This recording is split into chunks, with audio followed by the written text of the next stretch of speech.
brothers and sisters. It's Mike from We Are the Saints. I have another message here from the Lord. I just finished a live service, so I think I'm just going to get right into it. I've prayed over it. I've spoken to the Lord quite a bit about this. But what I want to say is that this message was very much for me, as it is for anybody else. So when as you know, I have an ability to to procrastinate. I have an ability or I have a way of just, feeling guilty or whatever. And this, coming into the Lord was no exception. I mean, I had a hard time coming into worship with the Lord with this one. I kind of knew it was coming. And I don't know. The Lord has shown me before that,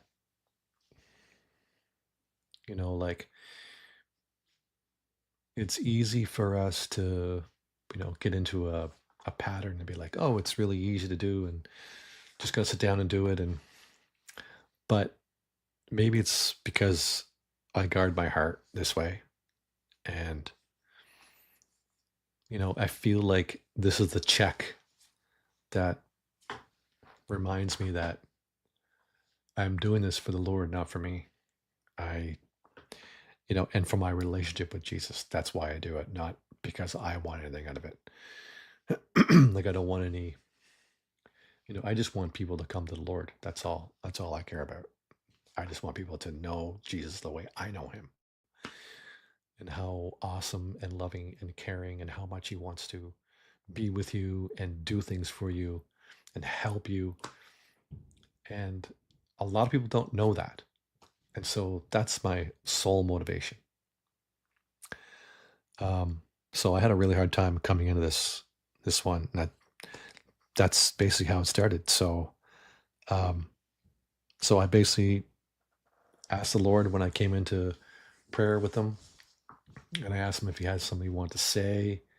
And he's like, yeah, I do.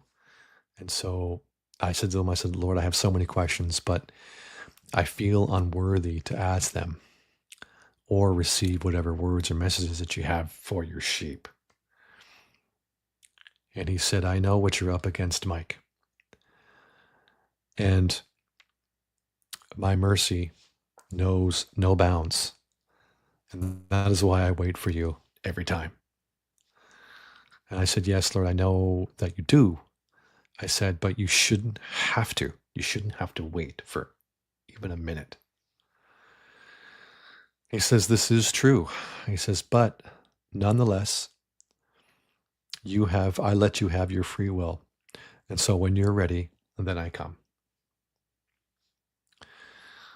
So I said, so this, Lord, is still like a cause for my guilt that I feel, and shame that I delay coming to you. I know you want to talk and get the messages out to your people. I know that, I know you do.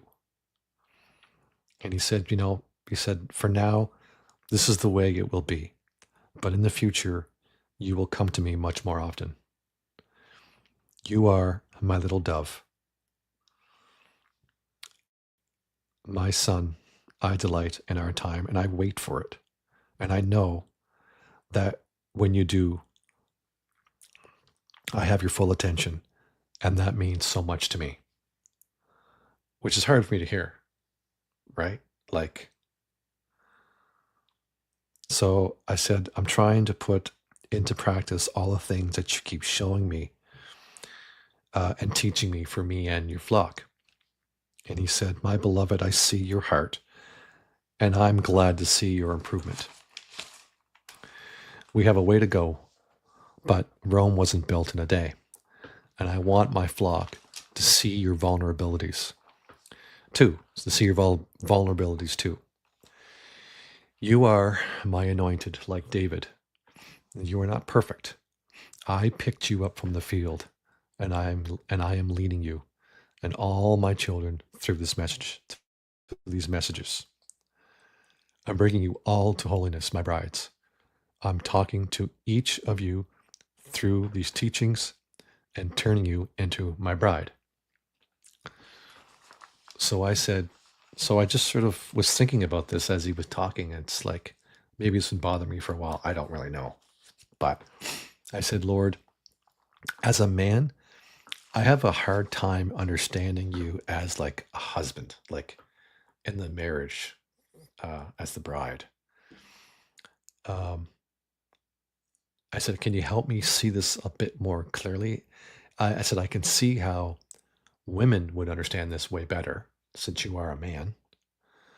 But I'm kind of hung up on this. I don't really see this. I'm having a hard time with this. And the Lord came back and he says, you're not alone in this. He says, let me try to point you or paint you a different picture. He says, imagine yourself being together with the Holy Spirit as a female.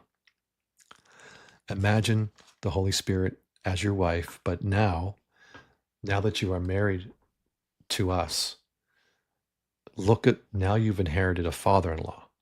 He says, so try and see it as like you marry into me, and that you see me as your father-in-law, as a father-in-law relationship.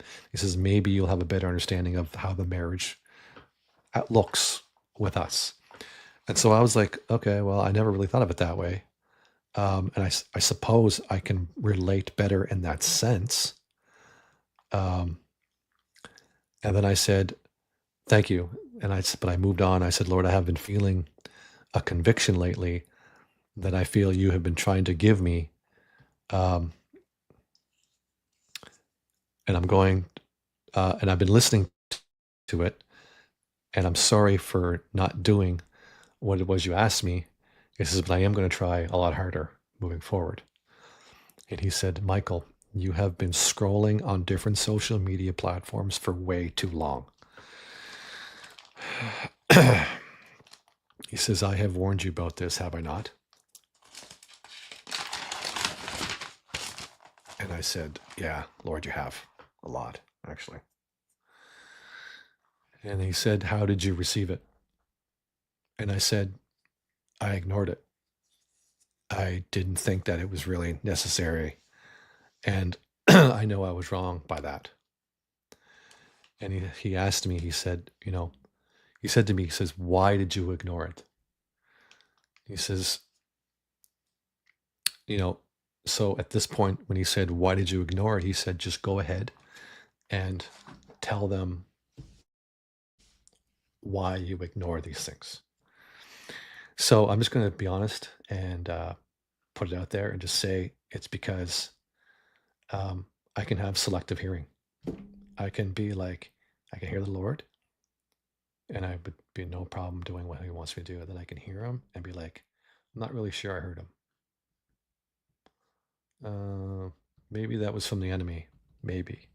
I should maybe look into this a bit further and ask the Lord if this really was him or not. And I know full well he knows it. And so, I don't know. It's just, and maybe you feel the same way. Maybe there's sometimes, the Lord speaking to you, you're just like, not now. I can't do that right now. So now that I've told you my side, the Lord wants to tell him his side. He says, my children, you cannot afford to give the enemy a foothold. He is not for you. Everything he does will destroy you. Don't listen to him. My sweet brides, many of you have fallen for the trap of sacrifice over obedience. And what do I mean by this? What I mean is, do you need that thing for your office, which is a gadget that everyone seems to have? And what about that widget for the living room for your family and friends to see how blessed you are? Do you really need these things? I get this a lot, actually. I'm just going to stop here for a second. Now that's something I have to deal with sometimes. I know I shouldn't. And then he continued. So he says, what about that new car, that phone? Are you helping the needy? Are you giving words of encouragement to a coworker? When was the last time you took a friend to lunch or invited them for supper because you care? I say these things not to shame you, but to encourage you. Is your hearing selective? That's what the Lord said, which I know what he was talking about. And I said, Lord, I know it's my hearing. My hearing's selective. Sometimes like a child, I just tune it out. He came back and says, I understand this very well, beloved. Or should I say, is it better to beg for forgiveness than to ask for permission? As soon as he said that, I was like, wow. Like, that's exactly what sometimes my attitude is like. It's like, I know he's going to forgive me, so I'm just going to go ahead and indulge anyway, and then I'll worry about it later, which is not the right attitude to have. It's not, and I know it. So I said, yeah, Lord, that's me. I'm guilty of this. He continued, he said, my precious doves, you are only hurting yourselves. This is a dangerous place to be. One foot in the world is way too far for my liking. If you feel that you may be doing something that you shouldn't, then don't. I want you in the safety under my wings, not in the open where the wolves will stalk you. You cannot afford to be out of my gaze for 1 minute. It's not a game, my love. So I said, I know, Lord, I know. I know you are slow to anger and your mercy, and you are very merciful. So I think I take advantage of that. And the Lord came right back and said, you think? And I said, I know I do, Lord. I know.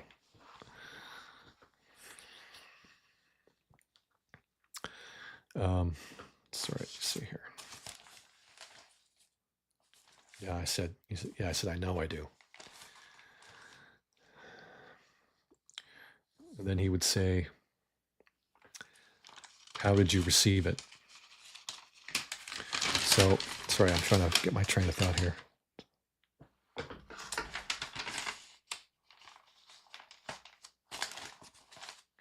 Sorry, I got to turn the page, sorry. So then the Lord came back after he said that, because I knew he was very serious. He was not, there was no joking around. When he said, you think, and I said, I know I do. So he said, but how could I not forgive you, my sweet Michael? How could I not forgive all of you who have felt the conviction and have repented in your hearts? How could I not tell you the things that are not pleasing to me? You are too important to me not to discipline. My sons and daughters, obey my voice so it may go well with you. I am moving you into new territory. So remember, obedience of the heart is more important than justifying your use of the law to satisfy your own needs. Mercy is my desire for you to share. For in this you show yourselves my disciples. I know your weaknesses. I know your faults. And I know when you fail. I am there in all of it. And I will still glorify you because of it, because you trust me. I promise to use your weakness for strength. I promise to use your faults for my abilities. I promise to use your failures for my perfection, if you will only obey my voice. You know my voice, as I know yours. If you don't know my voice, only ask, and I will speak ever so tenderly to you. If you don't understand me, only ask, and I will show you my loving nature. If you want to know love, only ask, and I will be your Father, an ever so loving Father, who will hold you and sing over you and speak life into you. My children, I want you all to myself. I want to hang out with you, to talk with you, and discuss your day. Oh, I can't wait to tell you how much I miss you when you get caught up in the day's events and you are too exhausted to meet me. Or perhaps you had a really bad day and you want to be alone. At this point, I don't say anything at all to you. I just stay close to you. I hold you and I make you feel better because I'm hurting with you. Can you see that, my precious ones? I want to encourage you to be obedient and not hear me selectively. So I remember, so at this point, the Lord was like, tell them the story. So it's not really a story. You've probably all heard it before, but it's a story about how to understand when to use God's mercy, his love, and be obedient to his spirit in certain circumstances. And basically the story is a story about a man in 1943 Nazi Germany, when Germany had declared all Jews must be put in concentration camps. And they were removing them all from the cities and their homes, and they were taking them to, we know what was going to happen to them. And there were people in Germany who understood that the German government, the Nazi government, were being very nefariously unkind to them, to the Jews. And there were German people who would hide them. They would hide them in their attic. They would hide them in secret places in their homes. And the story goes like this. You know, the German officers would go door to door, and they would tell the German citizens that if they were harboring any Jews or Hebrews, then they would be subject to jail or death. It was a very serious decree by the government back then. If they were caught, it wasn't just them, it was their whole family would be sent to prison or killed. And Germans still risked some of their lives to do that. But obedience to the government, when the government came knocking on their door, asking if they had any Jews in their house, obedience to the law, they should have said, yes, I do, and not lie. Because telling them that they didn't would have been a lie. But mercy said, you have to preserve life. You have to do these acts of mercy and compassion in the face of what you know is imminent evil. That's the kind of thinking the Lord wants people to. He wants you to remind yourself of these things. That, you know, one of the things the Lord wants us to do is to love one another and have mercy on each other and have compassion. But if you can't understand the difference between sacrifice and obedience, or mercy, then you've got a long way to go to being obedient to God's voice. You have a long way to go.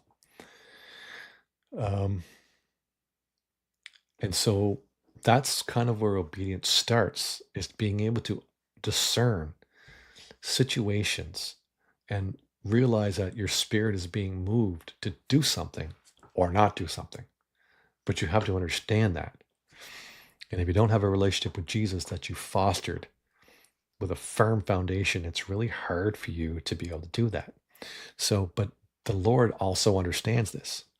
So he understands that fostering a relationship with him gets you closer to him and makes you understand his voice to hear what you should or shouldn't be doing. So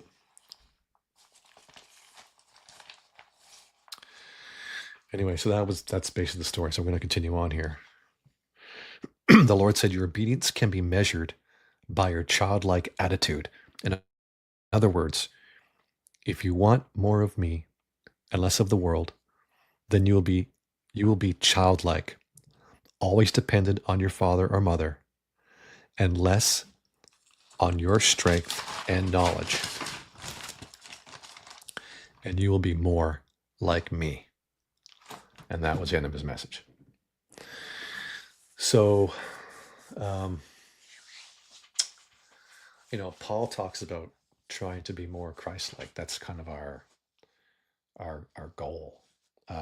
Knowing we can't possibly be exactly like Christ, but we can certainly demonstrate in our lives who Christ is to other people, to people who don't know Jesus. But if you can't be obedient to the movement of the Holy Spirit, you're seriously hindered. And that's why the Lord wanted to kind of cover this topic about, it's not just you're going to wake up one day and you're going to do everything the Lord tells you to do. No. It's not going to happen. You're going to have to build that relationship and understand. And we're still going to make mistakes, but you're going to make fewer and fewer and fewer mistakes as you go. So yeah. So that was the message. Thank you again for helping support the ministry. Again, if you feel like helping us out, you'll see it in the homepage. You'll see a way to contribute. But again, these messages will always be free. You'll always have access. Everybody will have access to them. You don't have to pay for that. But from the bottom of my heart, from Yukai and Tanya and I, thank you very much. There's lots of people working in the background, and I want to thank them very much too. All of you, you know who you are, working on the different channels, working on the translation stuff, working in Bible studies, working in Christ for Coffee, working in the Prayer Warrior group. You know who you are. Thank you very much from the bottom of my heart. I appreciate it very much. And I hope to speak to all of you in the new year very soon. Hope we all get together. And I think I'm going to leave it at this. It's getting to the 23-minute mark now. So I hope this blessed you like it blessed me. I needed to hear this. I needed to be straightened up, as it were. I'm glad that we have a God who's willing to go out of his way to do that. So anyway, God bless you. Thank you for watching this video, and we'll see you on the next one. Shalom.